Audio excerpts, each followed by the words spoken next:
Là, je vous préviens, on entre dans le budget pur kiff, celui où beaucoup de marques et de rêves emblématiques s'offrent enfin à vous. Voici pour vous ma sélection de montres vintage dans la tranche des 3 à 6 000 euros. C'est parti! Bonjour à tous et bienvenue sur DMEV. J'espère que vous allez pour le mieux et que vous passez un bel été. La rentrée n'est pas loin, certains d'entre vous ont d'ailleurs déjà repris le boulot. Je me devais donc de vous remonter le moral en vous proposant cet épisode dans lequel je vais vous montrer des pièces vintage qui personnellement me parlent le plus dans la gamme des 3 à 6K. Et vous allez voir qu'il y a vraiment des montres qui méritent le détour, des pièces hors des sentiers battus. Et si cet épisode vous aura permis d'en découvrir ne serait-ce qu'une, ma mission sera remplie. Vous l'aurez compris, le but de cette sélection est non seulement de vous faire rêver, mais aussi et surtout d'élargir vos horizons, de vous faire découvrir des montres auxquelles vous n'auriez pas pensé. Alors évidemment, il y a des blockbusters auxquels on peut difficilement couper, surtout dans cette gamme de prix. Mais vous allez voir que je vais vous proposer des choses plus rares, des rêves que le voisin n'aura pas. Car je sais pas pour vous, mais je trouve que la règle des 20-80 ne s'est jamais aussi bien appliquée qu'en ce moment. Vous voulez que je développe ? Ok, on y va. Aujourd'hui, force est de constater que 20% des pièces, que ce soit en vintage ou en neuf, couvrent 80% de la visibilité sur les réseaux sociaux, obstruent les canaux, empêchent une forme de variété. Les mêmes choses sont décrites au même moment, avec les mêmes plans, les mêmes mots. Une forme de prêt-à-penser. Vous voyez ce que je veux dire ? On va dire que c'est l'algo. A l'inverse, une bonne partie des pièces qui constituent la sélection dont je vais vous parler aujourd'hui auraient été les mêmes il y a de cela 5 ou 10 ans, voire plus. Vous commencez à saisir ? Le but de ce genre d'épisode est donc d'enrichir votre base de données de façon solide et ainsi vous constituer un œil critique. Avant de commencer, petit changement par rapport aux 2 épisodes précédents, à savoir la sélection des moins 1000 et la 1000-3000 euros, dont les liens se trouvent en description. C'est toujours scindé en 2 grandes familles, les montres vintage et les montres neuves, mais cette fois en 2 épisodes, tant il y avait à dire. Dans celui que vous vous apprêtez à regarder aujourd'hui, nous allons parler des montres vintage. Toujours avec une sélection dress, sport et chronographe. Une sélection qui ne saurait être exhaustive, mais purement le fruit de mes goûts perso. Sachez que cet épisode est, comme d'habitude, disponible en version audio sur toutes les plateformes de podcast, mais également en vidéo sur ma chaîne YouTube. Démontrez-vous. N'hésitez pas à liker, à vous abonner et à activer les notifications pour ne rien louper, et surtout pour aider la chaîne à grandir. C'est peut-être un détail pour vous, mais pour moi, ça veut dire beaucoup. Allez, assez bavardé, vous êtes prêts ? C'est parti ! On commence par la catégorie dress. Difficile de faire une sélection dans cette gamme de prix sans évoquer la fameuse Rolex Datejust. La Datejust est apparue en 1945 afin de fêter le 40e anniversaire de la marque. Elle se voulait polyvalente et robuste, en étant la première montre bracelet chronomètre automatique avec la date et étanche qui plus est. Un peu la Gada de l'époque. La Datejust est un vrai must, non seulement pour son élégance naturelle, mais aussi pour sa facilité à être portée en toutes circonstances, que ce soit en polo, en chemise, en t-shirt, comme vous voulez. Avec ses 36 mm de diamètre, j'ai dit 36 mm, mais un des grands intérêts à partir en quête d'une Datejust est le choix considérable des déclinaisons qu'elle propose. Lunettes lisses, crénelées, cannelées, la seule des 3 à être en or blanc d'ailleurs. Bracelet jubilé, oyster, acier, 2 tons, full gold. Et je ne parle même pas du choix des cadrans. 36 mm, ça va à la plupart des hommes, et des femmes bien sûr. Son épaisseur de 11,7 mm sur la rêve dont je vais vous parler lui confère une cohérence visuelle et un tombé parfait sur le poignet. Bref, avec une Datejust, vous ne pouvez pas vous tromper. Mes rêves préférés, les versions 4 chiffres évidemment, en plexi, avec la 1601 bien sûr, avec une petite préférence pour la White Boy, appelée comme ça pour ses larges index et aiguilles polies et satinées. Elle a un petit côté badass, je l'adore. Mais attention, on parle de modèles produits entre les années 60 et 80. Ces mamies sont fragiles, verre plexi, étanchéité relative, bracelet jubilé plus fragile car c'est un plié. Elles ne s'adressent pas à tous les amateurs. Il faut vraiment savoir les ménager et savoir matcher avec les autres montres, ne pas la porter tous les jours. Côté mouvement, en revanche, c'est du solide avec le fameux 1570 dont la fiabilité n'est plus à démontrer. C'est un véritable tracteur certifié COSC et affichant une belle réserve de marche pour l'époque de 48 heures. Globalement, on peut trouver une 4 chiffres entre 4 et 6 000 euros. Elles ne seront évidemment que rarement full set à ce prix, mais franchement, passé 40 ans, les papiers, c'est pas très important. Les refs à 5 chiffres me semblent cependant beaucoup plus adaptés à la plupart des amateurs et des usages. Déjà parce qu'elles offrent une glace saphir, beaucoup plus résistante, une meilleure étanchéité car plus récente de conception, mais aussi une boucle et un jubilé plus robuste. Je pense notamment à la fameuse ref 16234, de conception plus moderne, produite à partir de la fin des années 80. Juste un petit bémol sur ces pièces, attention au montage, au changement de cadran qui était légion dans les années 80-90, il n'était pas rare quand la couleur du cadran ne vous plaisait pas de la faire changer, de conserver le cadran ou pas d'ailleurs. Autre fonctionnement, autre époque. Bref, gare au Frankenwatch, volontaire ou involontaire, peu importe, faites-vous conseiller ou suivre par quelqu'un qui connaît vraiment ses rêves. Je peux vous accompagner si vous le souhaitez, n'hésitez pas à m'envoyer un DM en ce sens. Toujours dans les dresses, mais là on monte clairement d'un cran côté exclusivité, je vous emmène chez Vacheron Constantin. Et oui, on peut avoir une Vacheron à moins de 6K. Avouez que vous pensiez pas. Et quoi de plus dresse, quoi de plus élégant qu'une somptueuse Patrimony? La Patrimony, c'est la pièce dresse par excellence. La montre fine, élégante et qui sait se faire oublier mais qui respire la qualité. Ma préférence, vous vous en doutez, va au modèle des années 60 en or jaune et à remontage manuel. Finesse oblige, souvent dans des diamètres entre 32 et 34 mm. Juste 2 aiguilles ou parfois arborant une petite seconde à 6 heures. L'élégance absolue est une marque qui me fait personnellement rêver, surtout dans ces millésimes. On est globalement dans des budgets oscillant entre 3 et 6K, et là, on a vraiment une masterpiece. C'est carrément un autre monde. Mais attention, je tiens à vous mettre en garde, c'est une pièce extraordinaire et qui saura vous ravir, mais, car il y a un gros mais, elle n'est clairement pas d'une liquidité folle. Donc, si c'est pour marquer une occasion, une étape importante de votre vie et la garder, là c'est parfait.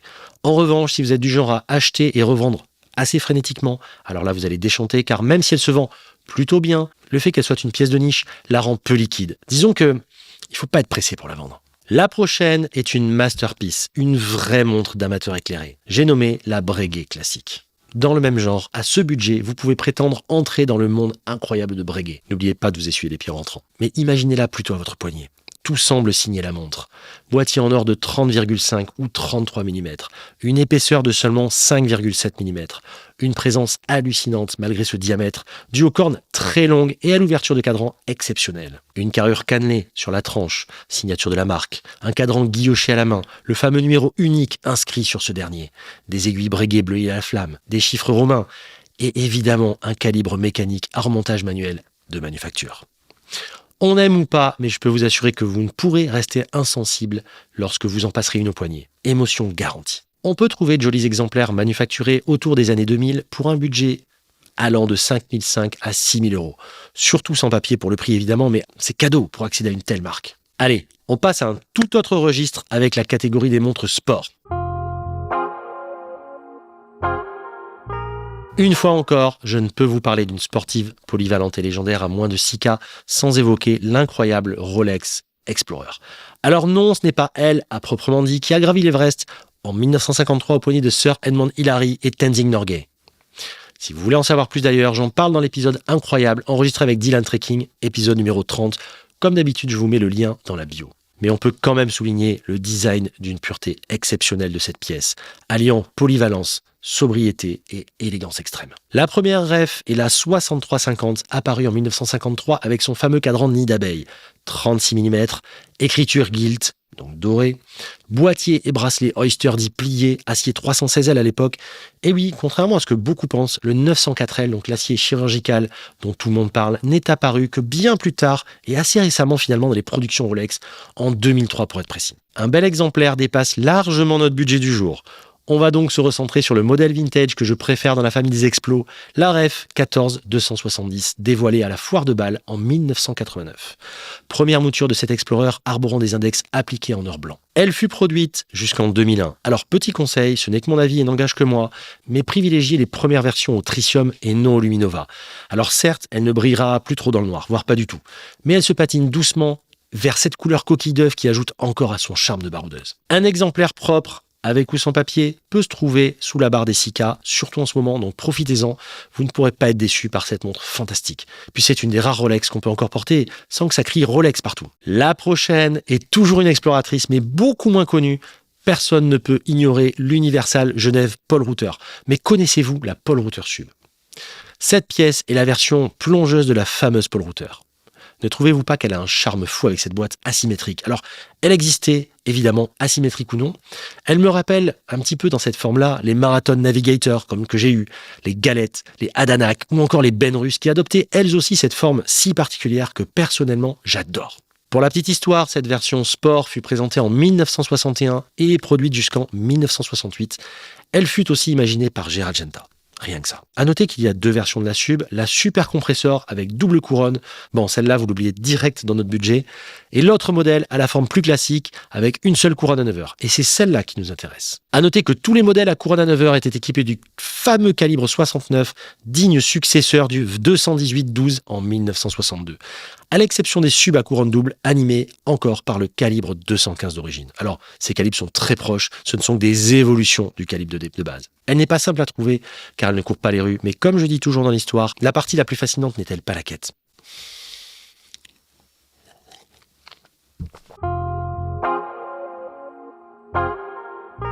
On passe côté chrono maintenant. Et si on parlait d'une légende, que dis-je, d'un poids lourd de l'histoire horlogère ? J'ai nommé l'Omega Speedmaster Moonwatch Professionnal. Alors déjà, s'il vous plaît, je l'entends tout le temps et à peu près partout en ce moment, arrêtez de dire la Omega. Dites juste l'Omega. Je referme la parenthèse. Alors vous me connaissez, j'aime la speed, mais les versions actuelles, bien que très abouties, ne me parlent pas du tout. Après, chacun ses goûts. Je lui préfère largement son ancêtre, pourtant pas si éloigné, et réunissant le meilleur des deux mondes selon moi. La Omega, non je rigole, l'Omega Speedmaster Ref 3590.50, que j'appelle la 3590. Produite de 1988 à 1996, cette référence est juste parfaite pour s'initier au vintage sans les inconvénients du vintage. Je m'explique. Cette ref est à la croisée des chemins dans l'histoire des speeds. Elle est robuste, assez récente pour avoir les mêmes composants que les versions plus jeunes, donc parfait pour les révisions. Assez facile à trouver d'origine et en bon état. Il n'est même pas rare de la trouver accompagnée de sa boîte et de ses papiers pour quasiment le même prix. Et surtout, elle affiche une patine bien souvent allant de coquille d'œuf à carrément crème brûlée.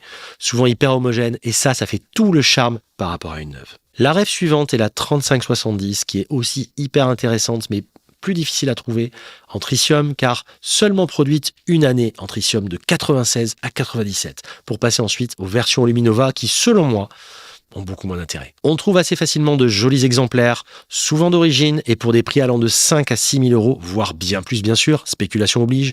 Mon conseil, ne la payez pas plus de 6K pour un très bel exemplaire boîte papier. Et cerise sur le gâteau, elle est affublée d'un des plus beaux bracelets d'histoire des speeds, dont le design a été repris il y a de cela quelques années sur les montres actuelles, délaissant cette horreur de bracelet acier à la ref 1998 que perso je trouve hideux, grossier et gâchant totalement la montre. Pareil. Si vous voulez en chercher une, n'hésitez pas à me solliciter, on pourra voir ça ensemble. Ah, la prochaine, je l'ai eue également à 2 reprises et c'est une des rares pièces que je regrette un petit peu parfois. La Breitling Navitimer 81600, aussi appelée Gainsbourg. Tiens, d'ailleurs, je vous invite à découvrir ou réécouter l'épisode de podcast immersif sur l'histoire de la Navitimer, entièrement en sound design, disponible sur toutes les plateformes. Il s'agit de l'épisode 19.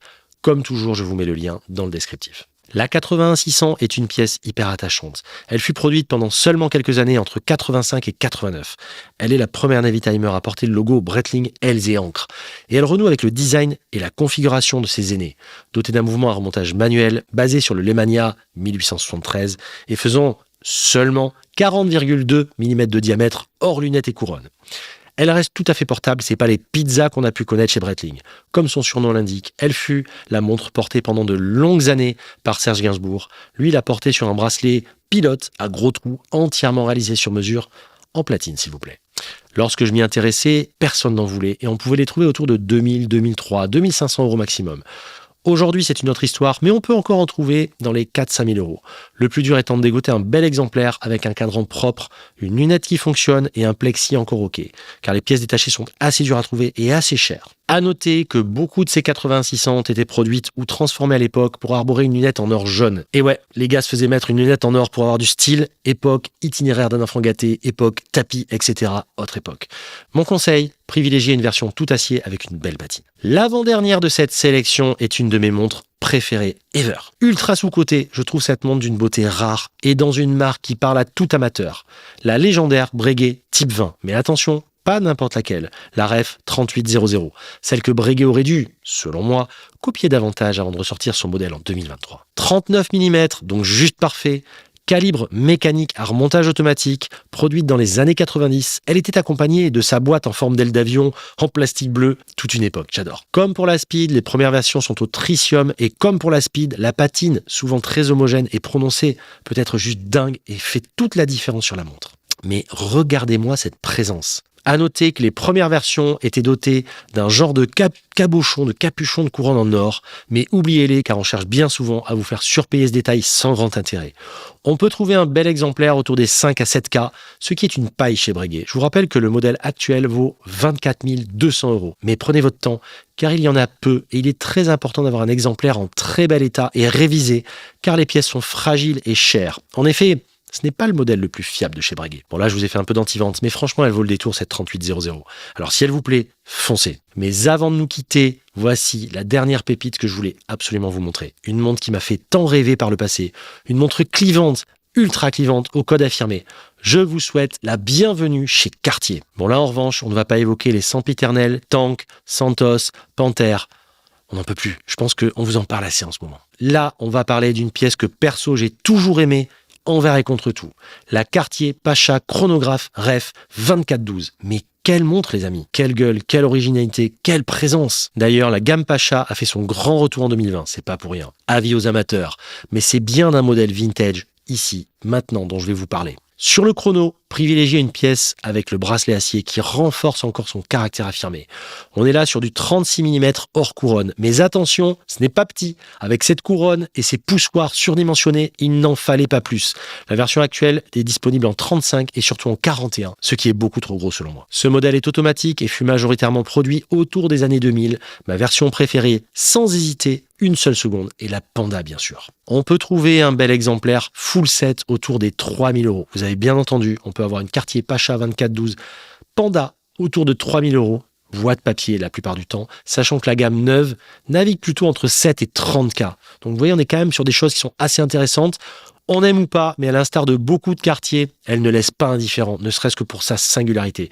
Si vous avez l'occasion d'en porter une et d'en essayer une, n'hésitez pas. Et vous en pensez quoi? Dites-le moi en commentaire et plus largement faites-moi part de ce que vous avez pensé de cette sélection et surtout quelle pièce vous a tapé dans l'œil. Alors, je vous arrête tout de suite. Disclaimer une fois de plus, ce n'est pas une sélection exhaustive, évidemment. J'aurais pu en mettre beaucoup plus. Et il y a beaucoup d'autres montres qui me plaisent parce que je sais qu'à chaque fois que je fais ce genre de sélection, je reçois 20 000 messages en me disant « Tu sais, il y a ça, il y a ça, il y a ça. » Je sais bien et je referai des sélections. Ne vous inquiétez pas, on parlera d'autres pièces. Le fait de choisir celle-ci ne veut pas dire que je n'aime pas certaines autres. On en parlera. Pour ma part, j'ai une fois de plus adoré vous proposer ce format. C'est toujours un immense plaisir de se prêter à l'exercice, de partager avec vous la passion et d'ouvrir vos horizons. Comme dit à l'instant, n'hésitez pas à commenter, à me faire part de vos impressions, de ce qui vous a plu, de ce qui vous a moins plu. Ça me permet de faire évoluer la chaîne et de vous proposer des formats encore plus cool. Nous arrivons à la fin de cet épisode. J'espère qu'il vous a plu. Si tel est le cas, je vous invite à liker, partagez, commentez et s'il vous plaît, pensez à mettre une note 5 étoiles sur Apple Podcast ou Spotify par exemple. Ça ne vous prend qu'une seconde et vraiment, ça aide beaucoup la chaîne à progresser et puis ça me donne de la force pour vous proposer encore plus de contenu hyper cool. Comme d'habitude, vous pouvez me contacter par mail à l'adresse contact@démontrez-vous.com ou en DM via le compte Insta Démontrez-vous. Et n'oubliez pas de vous abonner à la chaîne YouTube. Et maintenant, voici venu le temps de notre adage. Un adage hommage à Alain Delon, disparu très récemment, mais écoutez plutôt. Je n'ai jamais essayé de changer ou d'être un autre. Je suis en accord avec moi-même. Je suis moi-même. Je n'ai jamais joué un personnage. J'ai toujours été la même personne. Je ne fais semblant de rien. Je dis ce que j'ai à dire, même si cela ne plaît pas toujours. Je n'avais jamais imaginé avoir un tel destin, devenir ce que j'allais être. Alain Delon. Je vous laisse méditer là-dessus et je vous dis à vendredi prochain dès 6h et surtout, portez ce que vous aimez. Ciao!